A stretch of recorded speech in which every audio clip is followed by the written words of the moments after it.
Hey guys, just doing another quick video.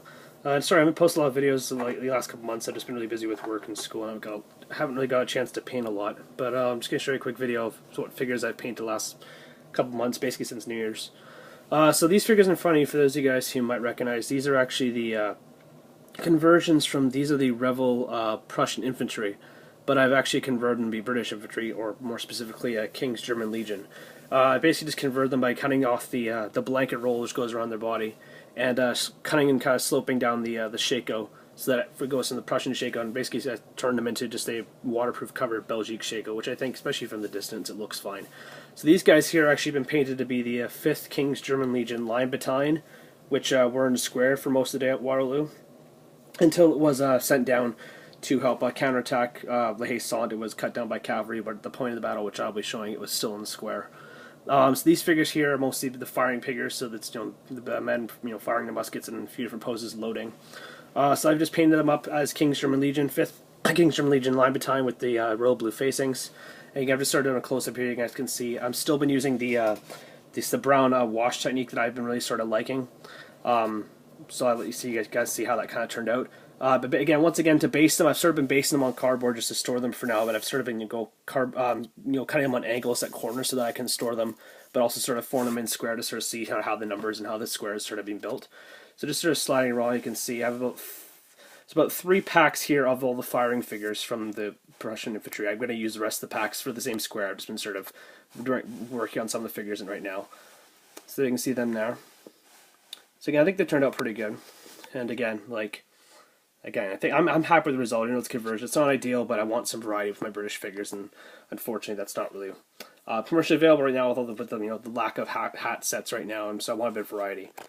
So moving down along, next figures I've been doing are these ones here. These are actually the British light infantry that I basically just converted to be regular line infantry, and all I've done to convert them has basically just been to cut off the plume of their stovepipes shakos, and then just once again angled them back to sort of look like again a waterproof covered Belgique shako. And again, I think they look pretty good. These figures here are painted up to be the 73rd Regiment, which was in square along with the 30th Foot, so the 2 battalions that combined to form one square because they were both undermanned by Waterloo. So they're green-faced. And these guys, this is just the firing poses. And again, you can see at the corner here, I've angled it so it will be a square. So then this will be the corner, and that's why they're sort of angled out. And this will be basically one of the 4 sides of this combined square of the 73rd and 30th Foot. Once again, these guys are the 73rd Foot for green facings. And again, I think the conversion looked fine, especially from the distance. And at this scale, no one's gonna be able to tell. And I think it looks pretty good. And then I've also just done this little command section here, which is just a mounted officer of the 73rd Foot and his regimental sergeant major just standing below him there.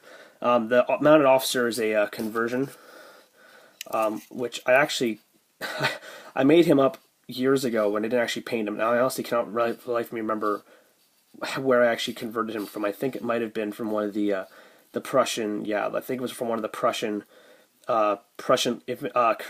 cuirassiers from artillery, the early war set with the bicorn hats that they wear. I basically converted him with the shako, but I think basically the body's from that. But there was a lot of green stuff and basically working him to working conversion. And again, I think it looks okay, especially at this distance. And I need some mounted officers, some field officers for all these battalions I've been painting. So that's that. And I've also been done these guys here, which is just some of the 95th. These are the Revel 95th, British 95th rifles. Again, this isn't the whole pack. This is just the firing figures I've been painting up so far. But I think they looked okay. The 95th, in my hopeful plan diorama, will basically be just beyond the hedgerow, at the sandpit and fighting off the Delron's French infantry track. As these guys are kind of in an open skirmish order. With more figures to be added, but this is sort of about 2 sets worth of the firing and loading figures. And again, I think it turned out nice. Painting, 95th rifles and light troops with all the green is certainly a lot easier than painting the red-coated troops with all their fancy lacing and facings. This is a lot easier and it's much quicker to paint. So again, I think they don't look too bad. Let me know what you guys think. And then our last little section I did was, this is really small. These were just basically some figures that I had lying around. Back a few months ago, I had ordered a pack of the hat Dutch militia and Belgian infantry, and for some reason, 2 of the 4 sprues are correct, but 2 of the 4 sprues were actually the sprues from the Nassau Grenadiers and Lutzow Free Corps pack. So I don't know how, but basically the two sprues got mixed up between the 2 packs. So I actually ended up getting figures that I wouldn't normally need or use because I don't have any Nassau troops right now, and I'm not doing impressions.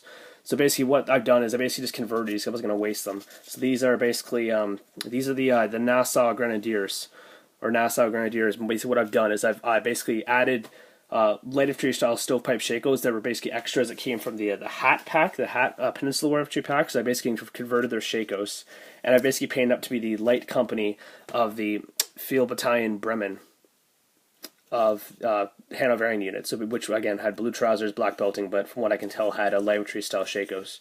So that's them there. And again, I wasn't really planning on making these, but I wanted to use them up because I wasn't going to waste figures. And again, any little bit helps to add to these squares. So that's just a very small section there. Again, blue face, black belting, and stovepipe shakos, but they're distinctive blue trousers. And again, I think they look fine, and I think they came out. Again, wasn't really planned, but I wanted to use them up, and it was just a small section. And then the last group of here, I've done a lot of British lately, but here are some French that I've actually done.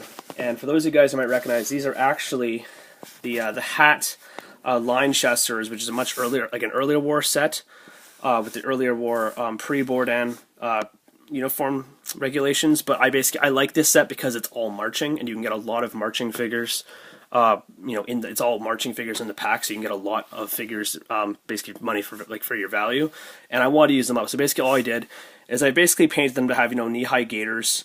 They have cords around their shakos, which wasn't really a thing by Waterloo, but again, I wanted a bit of variation, and no one's really going to be able to tell from this distance.